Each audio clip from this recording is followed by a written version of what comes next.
A major new development tonight in the case against Bryan Kohberger, the man accused of the murders of 4 University of Idaho students last year. There will now be no preliminary hearing in June, as had been scheduled. He has now been indicted by a grand jury in Layton County, Idaho. The case now goes straight to court in Moscow, Idaho. This is a big advantage for prosecutors and can only be seen as a setback for the defense, who wanted to question and cross-examine witnesses. In December, Kohberger was arrested in connection with the deaths of 20-year-old Ethan Chapin, 21-year-old Madison Mojic, 21-year-old Kaylee Gonsalves, and 20-year-old Xana Kernodle. Kohberger remains in prison without bond. Today's indictment means the 28-year-old will not have a chance to challenge the evidence at a preliminary hearing. It also means the 2 surviving housemates who did not want to testify at this point will not have to testify. And prosecutors get to keep more of their evidence under wraps until the trial. Last month, the judge rejected a request for surviving roommate Bethany Funk to have to be in attendance for the suspect's preliminary hearing, but an agreement was reached where she would meet with Kohberger's attorneys in her home state of Nevada. A new arraignment has now been scheduled for Monday. Kohberger's going to appear before a judge, enter pleas to the 5 charges. Joining me now, Jesse Weber, attorney and host of the Law and Crime Network, and News Nation legal contributor, who's been following the case closely, and of course Bryan, our senior national correspondent, who has been all over this story from the start. Bryan, let me start with you.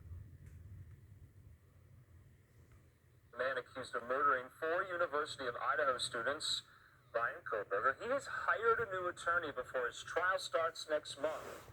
Well, for more on that and other details of this case going forward, we're going to be joined right now by friend of the program and legal analyst Nicole DeBoard, and she joins us now. Nicole, good to see you. You and I last spoke about this case, and there were a lot of developments. This one in particular, I think, is interesting to a lot of people who have followed this so closely. We're just weeks away from this trial. At this very point in time, why do you think he would want to add a new defense attorney so close to the trial start date?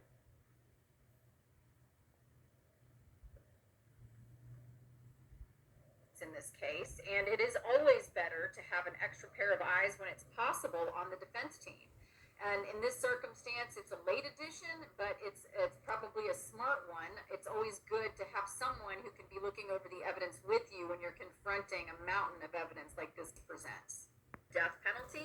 So she is not going to be shy about opposing the might of the government, as other lawyers have said about her, and she is familiar with what to do to file the necessary motions to make sure that evidence that should not come into trial doesn't, and that evidence that should is admitted. So she is up to the task from all that I've heard about her reputation. Okay, let's talk about what up to the task means. Do you think she came in to get the death penalty off the table? I mean, that's really what is, the kind of, how should I say, victory for someone like this. And all criminal defense attorneys, they want to get that off the table. They want to spare the defendant's life. Is that what's going on here? That could be part of it. On the other hand, too, when someone is death penalty certified, they have some additional experience in handling cases where the death penalty. They have a lot of heartbreak and hard days and horrible times ahead of them.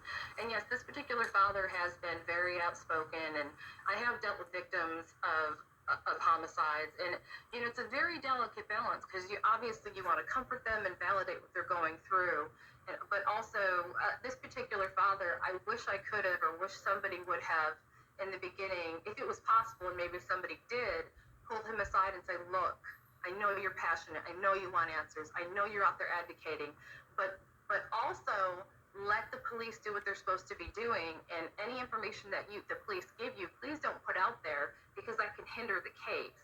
So don't get me wrong, I'm not trying to criticize the father. He's in an impossible position. I couldn't imagine. 4 college students brutally stabbed to death in their off-campus Idaho home. For weeks, no suspects, no arrests, and no murder weapon, until detectives arrested 28-year-old Bryan Christopher Kohberger in Albrightsville, Pennsylvania, on a warrant for murder of Ethan, Xana, Madison, and Kaylee. On December 30th, 2022, Officials announced the arrest of suspect Bryan Kohberger, the man they say is responsible for the murders of University of Idaho students Madison Mogan, Kaylee Gonzalez, Ethan Chapin, and Xana Kernodle. Weeks before, on November 13th, their bodies were found stabbed to death on the upper 2 floors of their off-campus home. I'm sure there's statistics out there of, many people pass by a murderer, many people know a murderer. Well, I don't. It's very concerning, and it's very eerie and creepy as well. It's crazy because literally days after these murders happened, he brought it up when I saw him in the hallway.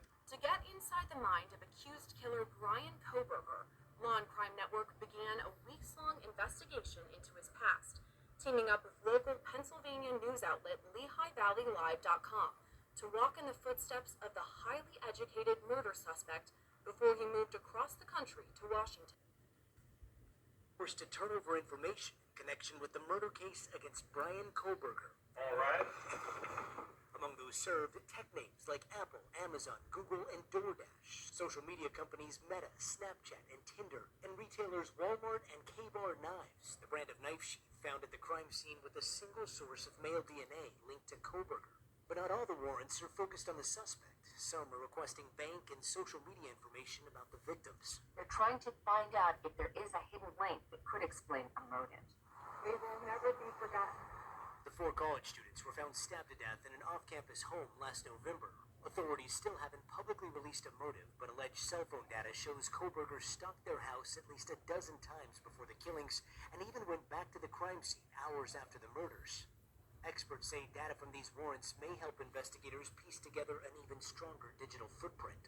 They are going all in, if you will, gathering every single conceivable piece of evidence so that if any doubt is raised, they will be ready. Meanwhile, we're also learning new details about what officials say Kohberger was doing the moment he was arrested at his parents' house across the country in Pennsylvania. Bryan, what are you doing? The 28-year-old wearing gloves while separating his trash. Mr. Kohberger was found awake in the kitchen area, dressed in shorts and a shirt and wearing latex medical-type gloves, and apparently was taking his personal trash and putting it into a separate Ziploc bag. The Monroe County 1st District Attorney calling that behavior significant for the investigation. To me, that's incredibly damning. It shows a consciousness of guilt, that he was making sure that his DNA did not end up in the trash. Other newly unsealed search warrants show what police did seize in Pennsylvania, including a gun and knife, black face masks and gloves, a cell phone, multiple laptops, and a book with underlining on page 118. Investigators also say they found a shovel in Kohberger's Hyundai Elantra and seized parts from the car itself, from the headrests and the seatbelt to brake and gas pedals. Sure does seem like they have an awful lot of evidence, Scotty. Kohberger's preliminary hearing that's set for June. How do we know what these... Dozens of major companies are being forced to turn over information in connection with the murder case against Bryan Kohberger. All right. Among those served, tech names like Apple, Amazon, Google, and DoorDash. All right, y'all. Y'all ready? What y'all think? It's a lot of evidence here on Kohberger. And he has a new defense lawyer also. But this new warrant, they got this new warrant sealed, so nobody won't, spill the tea early. But, Annie, I can't wait, y'all. I am so excited. I can't wait. I cannot wait. I'm more excited for this case than I am Lori Vallow. I am. But y'all tell me what y'all think. Honey. What y'all think about what y'all think's gonna happen, in the murder case. Cause I don't know. But I just hope they got the right person. You know what I mean? That'd be my main thing.